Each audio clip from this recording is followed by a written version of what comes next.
Right now in News 4 at 11, wind, rain, and flooding. A storm causes damage across western New York. Hear from the people who are cleaning up tonight. And it was a rainy and a windy day across our viewing area. As we head into your Monday, we're going to be dealing with calmer and more tranquil conditions. I'll lay it all out for you coming up in my full 4-1 forecast. And the Bills suffer a tough loss to the Eagles at New Era Field. A breakdown of the game and reaction from the team. You're watching News 4, your local news leader. Now, live from Buffalo, this is News 4 at 11. High winds and rain swept through western New York, causing lakeshore flooding, downed trees, and power outages.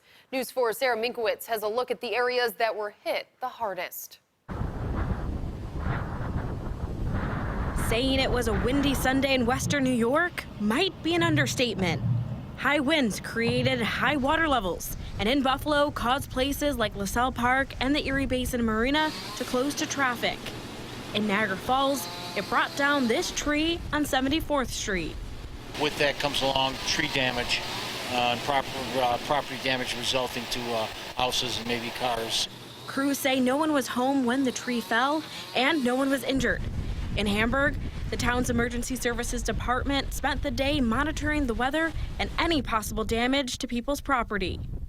Well, we're always trying to be proactive with them and engage them so that if they need anything, we're there for them, as well as them being there for themselves as well. These waves along Lake Erie have died down a bit, but they've been hitting along this shoreline for most of the day. One resident I talked to says when it gets like this, she tries to do everything she can to be prepared. There's a lot of responsibility that goes into the upkeep as well, making sure your drainage systems are working, everything's sealed, if you're using sandbags. It's really a never-ending process. Leanne Powers lives right near the lake in Hamburg. She says she's had to invest in hurricane-proof windows to keep her place secure on days like this. Massive waves, 50-foot logs. Our entire house has just been car washed and car washed over again by Mother Nature. It's been a really, really exciting afternoon. Hamburg town officials say they are working with the Army Corps of Engineers to keep these waves from hitting the shoreline in the future.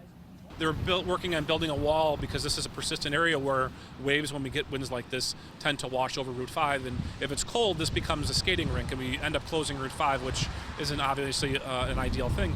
Sarah Minkowitz, News 4.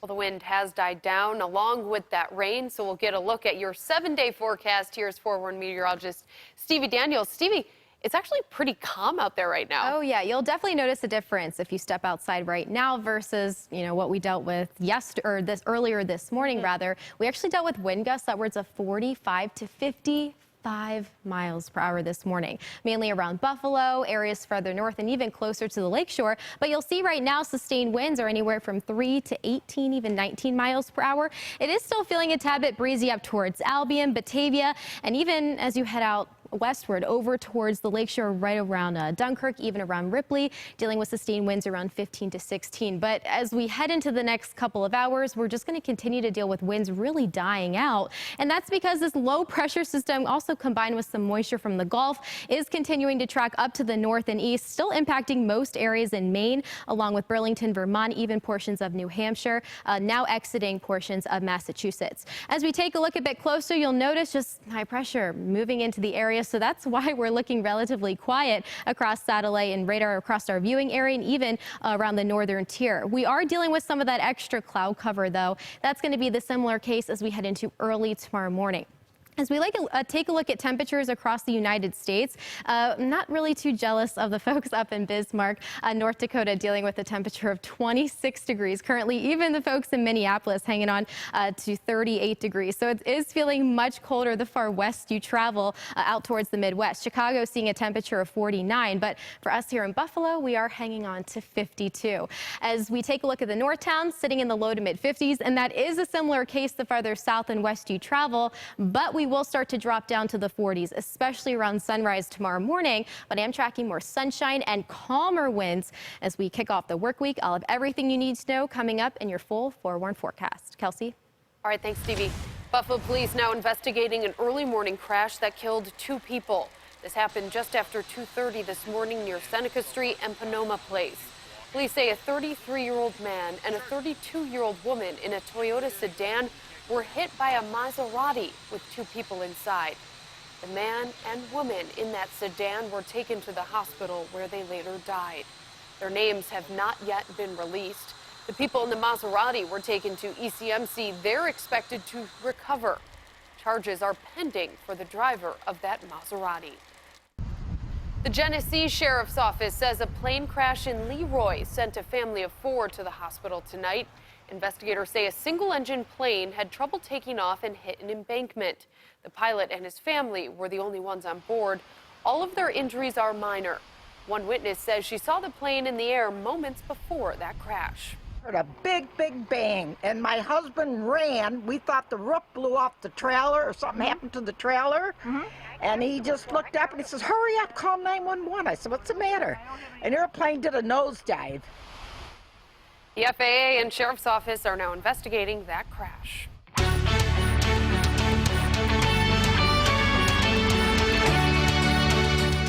Thousands of voters took advantage of early voting in Erie County this weekend. Election commissioners counted more than 1,500 ballots today, bringing the total to nearly 5,000 votes. This is the first time New York has offered early voting. It will be available until November 3rd. For a full list of polling locations, go to our website, WIVB.com.